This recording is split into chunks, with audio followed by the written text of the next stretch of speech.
আমরা বলি রোজা, অন্যান্য ধর্মে না খাওয়ার সাধনা।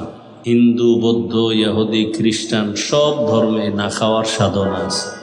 কোনো কোনো ধর্মে এমন না খাওয়ার সাধনা আছে যে না খেয়ে মরে গেল দ্রুত তারা স্বর্গে চলে যাবে, জান্নাত পাবে। মুসলমানের মধ্যেই না খাওয়ার সাধনা শুধুই না খাওয়ার সাধনা না, বরং এই না খাওয়ার সাধনার মাধ্যমে আল্লাহর সন্তুষ্টি অর্জন করা, এটা হলো আসল। আসলে আমাদের এই রোজার মূল টার্গেট হলো আল্লাহকে রাজি করে চলা, আল্লাহকে খুশি করা। এজন্য আল্লাহর হুকুম মতো আমাদের জীবনকে পরিচালনা করা। আল্লাহ বলছেন এখন খাওয়া যাবে না, হালালটাও খাওয়া যাবে না। আল্লাহর হুকুম এখন খাওয়া যাবে, এখন হালালটাও খাওয়া যাবে। সুবহ সাদিক থেকে সূর্যাস্ত পর্যন্ত হালালটাও হারাম রোজা অবস্থায়। এর মাধ্যমে আমরা তাকওয়া অর্জন করব। রোজার দ্বারা পানাহার থেকে যেমন বেঁচে থাকা, ঠিক তাকওয়ার দ্বারা গুনাহ থেকেও বেঁচে থাকা। রোজার মাধ্যমে তাকওয়া অর্জন হয়। তাকওয়া যেমন দেখা যায় না, রোজার আমলটাও দেখা যায় না। নামাজ দেখা যায়, জিকির দেখা যায়, তেলাওয়াত দেখা যায়, হজ দেখা যায়। রোজা, আপনারা রোজা রাখছেন, আমি রোজা রাখছি, এটা দেখার কোনো কায়দা আছে? রোজার মাধ্যমে ডাইরেক্ট তাকওয়া অর্জন করা হয়। ইফতারির আধা ঘন্টা সময় বাকি, সামনে পানীয় রেডি, প্রচণ্ড পানির পিপাসাও আছে, কেউ নাই রুমের মধ্যে, ফ্রিজে পানীয় রেডি। গোপনে কেউ পানির পিপাসায় ছটফট করে, কেউ পানি পান করবে কেন? কার ভয়? এর নাম তাকওয়া।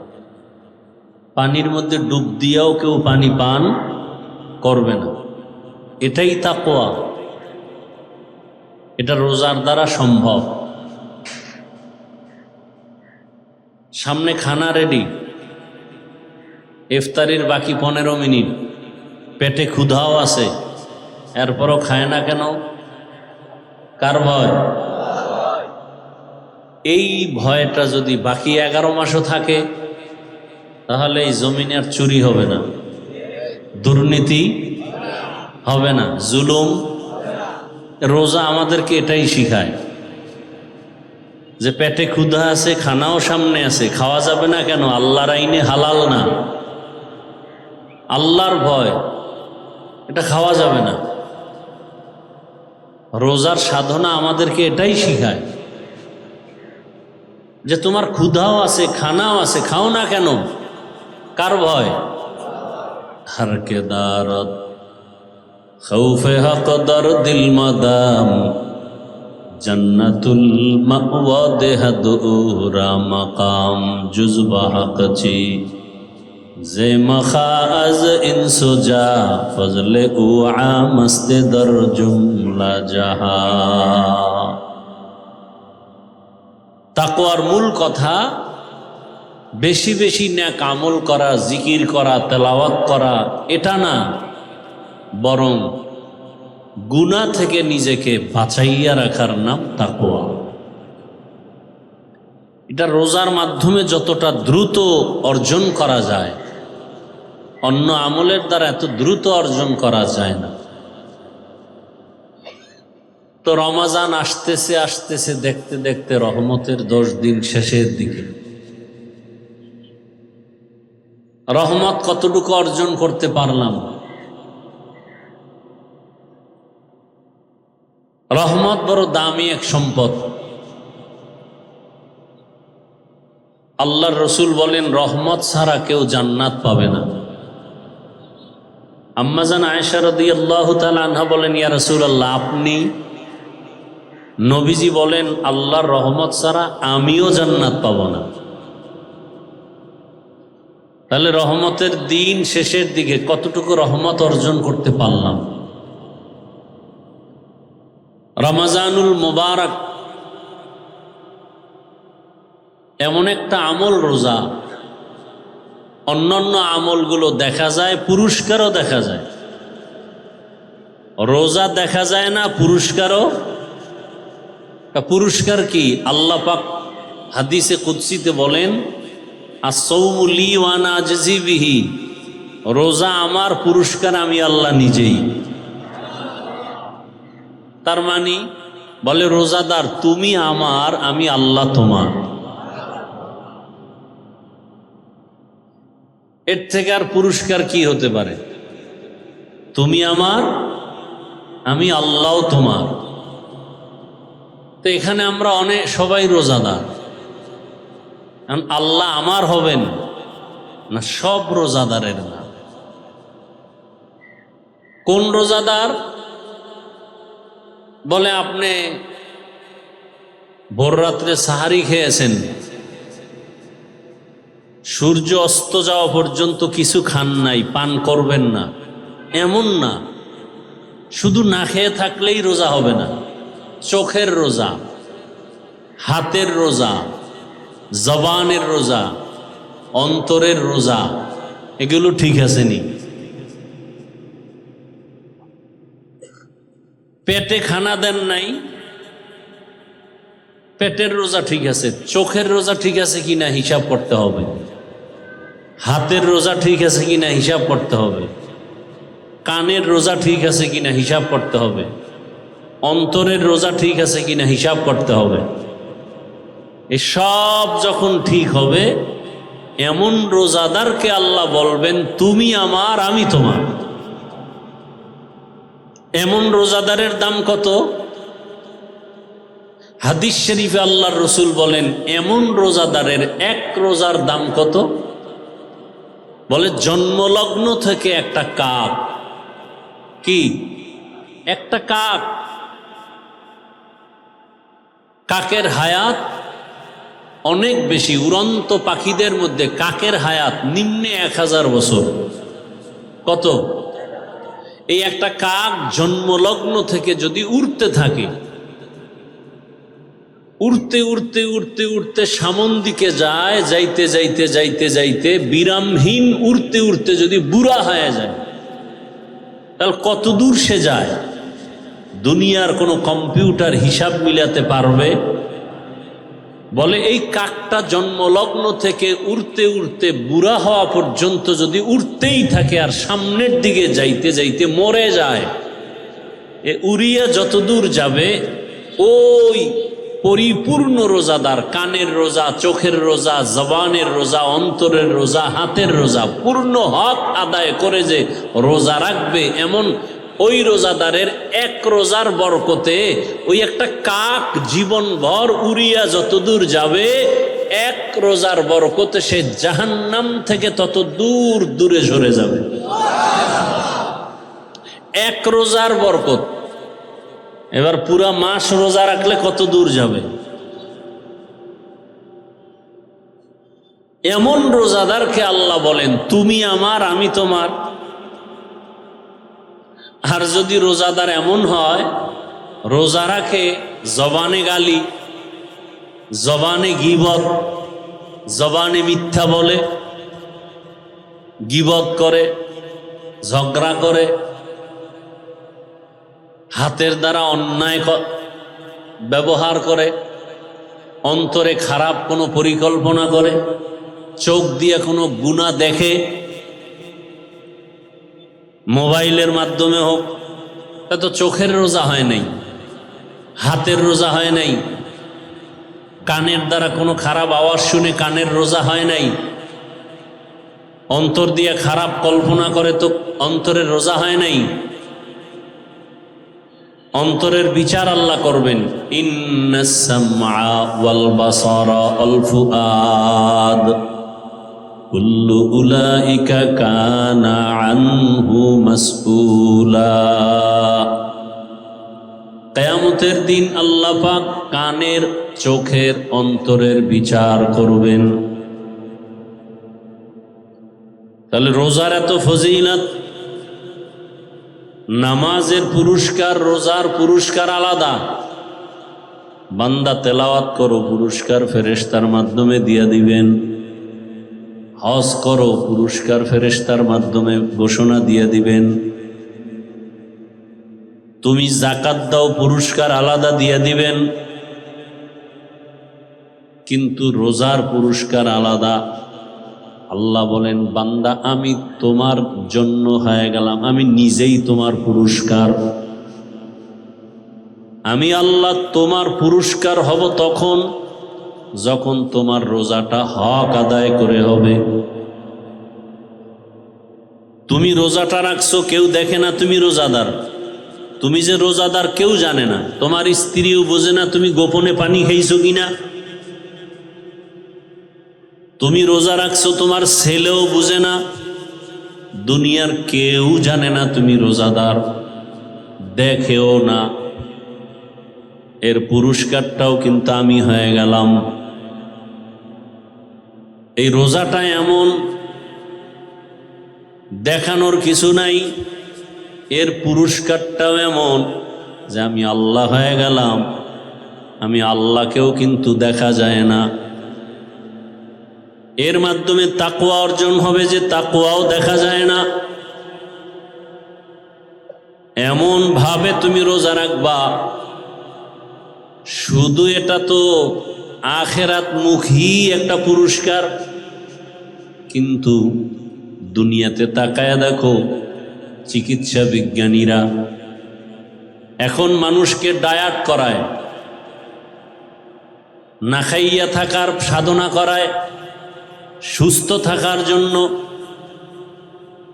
ডাক্তার কিনা জাহাঙ্গীর কবির সাহেব, আরো কত ডাক্তারেরা ডায়েট শিখায়, না খায় থাকো, ভিনেগার খাও। কিন্তু পৃথিবীর শ্রেষ্ঠ ডাক্তার রহমাতুল লিল আলামিন কে? সারা দুনিয়ার চিকিৎসা বিজ্ঞানীরা একমত, রোজার থেকে বড় ডায়েট আর কিচ্ছু দুনিয়াতে নাই। এজন্য রহমতের নবী শুধু রমাজানের রোজা না, আশুরার রোজা, আরাফাতের রোজা, এমনকি প্রতি সপ্তাহের বৃহস্পতিবার, সোমবার দিনের রোজাও রাখতেন। সারা সপ্তাহে তুমি যা খানা খাও, সোমবার বৃহস্পতিবারের রোজা রাইখা শরীরটাকে ব্যালেন্সে নিয়ে আসো। তোমার কোনো ডায়েট লাগবে না, রোজা তোমার শরীর ঠিক করে ফেলবে। অতিরিক্ত জৈবিক চাহিদার কারণে মানুষ অন্যায়ের দিকে আগায়, রোজায় কন্ট্রোলে নিয়ে আসবে। মানুষ তিনটা লোভে পড়ে অন্যায় করে: যৌবনের লোভ, সম্পদের লোভ, সম্মানের চেয়ারের লোভ। সব লোভ কন্ট্রোল করে রোজায়।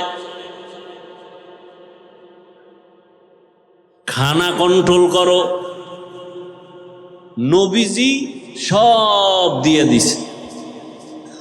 নবী বলেন, খানা খাও, পান করো, বসে দাঁড়ায় দাঁড়ায় খাইও না। বিসমিল্লাহ বলে খানা খাও, 3 শ্বাসে পানি পান করো। সুন্নত অনুযায়ী চলো, এর থেকে আর কোনো ডায়েট নাই। চিকিৎসা বিজ্ঞানী সব গবেষণা করেছে।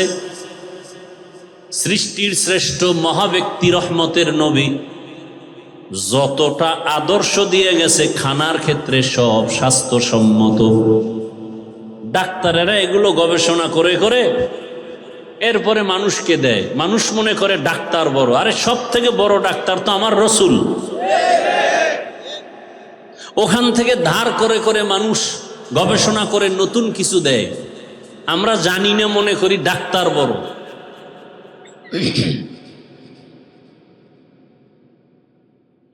নবীজি পানি পান করার নিয়ম শিখাইছেন। ঘুম থেকে উঠে রসুলের আদর্শ কি? ঘুম থেকে উঠার পরে পানি পান করো। বাসি মুখে পানি পান করো, খানা খাওয়ার আধা ঘন্টা আগে পানি পান করো। তো নবীর আদর্শ।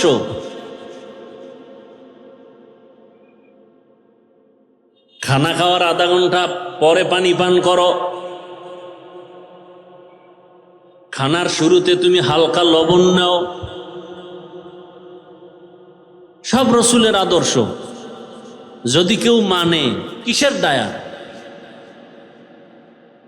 সোমবার বৃহস্পতিবার তুমি রোজা রাখো, সাহারিতে খানা হালকা খাও। অনেকে পণ্ডিতি করে, ডায়াট করতে গিয়ে সাহারিই খায় না,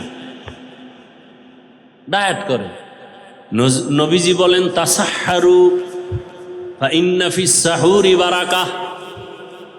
তোমরা সাহারি খাও, সাহারির মধ্যে বরকত।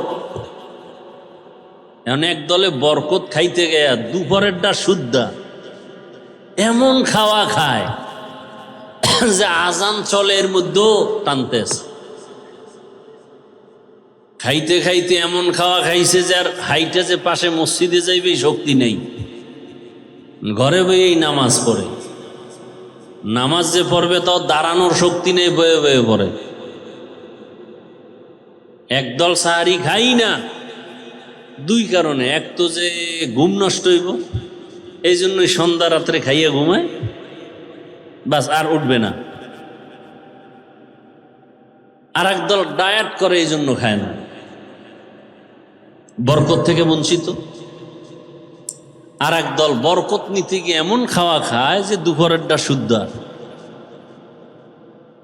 আল্লাহ মাফ করেন।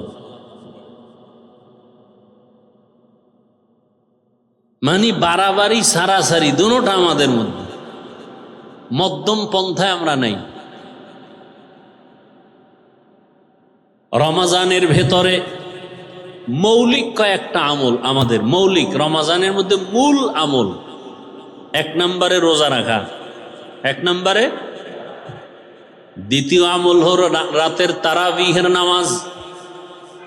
রোজা রাখে, তারাবি করে না। রোজা রাখি কতটুকু? ওই যে রোজার হক আদায় করেন কিনা? সারাদিন না খায়া থাকা কি রোজা? হ্যাঁ, যারা শুধু না খায়া থাকেন, চোখের রোজা, হাতের রোজা, জবানের রোজা, কানের রোজা, অন্তরের রোজা, এটা ঠিক নাই। তারা আমাকে বরিশালে বলে বাদুর, কলা গাছের সাথে একটা প্রাণী থাকে বাদুর কয়, চিনেননি? ও কিন্তু সারাদিন কিচ্ছু খায় না, ও রোজা রাখে। সূর্য ডুবলেই ওর খানা শুরু, ইফতারি করে। তো ওই বাদুরের মতো হইল। তা আপনার তো এটা রোজা হইল না। চোখের রোজা, হাতের রোজা, জবানের রোজা, অন্তরের রোজা। এরপরে ইফতারি সাহারি হতে হবে হালাল উপার্জনের মাধ্যমে। হাদিস শরীফে নবীজি বলেন প্রতিদিন ইফতারির টাইমে 6 কত কত, আর এক শূন্য, আর একটা শূন্য, আর এক শূন্য, কয় হাজার? প্রতিদিন 60,000 গুনাহগারকে আল্লাহ মাফ করে দেন। এই পুরা রোজায় যত লোক মাফ হলো, ঈদের আগের রাত পুরা রমাজানে যত লোক মাফ হলো, এক রাত্রে সব মাফ। তাহলে ইফতারি করাইতে পারলে আরো কত লাভ। আপনারা নিজেরা যারা ইফতারি করেন ঘরের মধ্যে, কত ইফতারি ফালায় দেন, অথচ কত গরিব আছে একটা খেজুর কেনার টাকা নাই, নাই? কত ইফতারি নষ্ট করেন। আবার কত তালিবুল ইলম আছে, ছাত্র আছে, গরিব এতিম, 24 ঘন্টা কোরআন পড়ে, কোনো গুনাহ আমল নামায় নাই, কিন্তু গরিব, ভালো ইফতারি পায় না। কত ইফতারি ফালায় দেন, অথচ ওরা ইফতারি পায় না। আপনারা ইফতারি দেওয়ার জায়গা পান না, অথচ ওরা খায়া দোয়া করবে, ওদের দোয়া কবুল। একজন বুজুর্গ নেসার উদ্দিন রহমতুল্লাহ আলাই হাজার হাজার ছাত্র, ছোট ছোট বাচ্চা কোরআন পড়ে, কোনোদিন সামনে গিয়ে ইমামতি করে না। ছাত্রদেরকে বড় এক ছাত্র কি ইমাম বানায়, পেছনে নামাজ পড়ে, কি ব্যাপার? ওদের প্রত্যেক কদমে কদমে গুনাহ মাফ। ফেরেশতারা ওদের কদমের নিচে নূরের পাখা বিছায়া দেয়।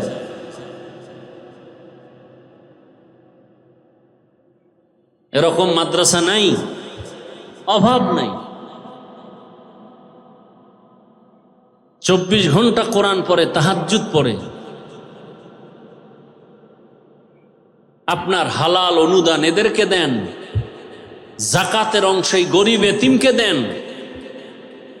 এতিমের হকও আদায় হলো, কোরআন শিক্ষার সহযোগিতাও হলো।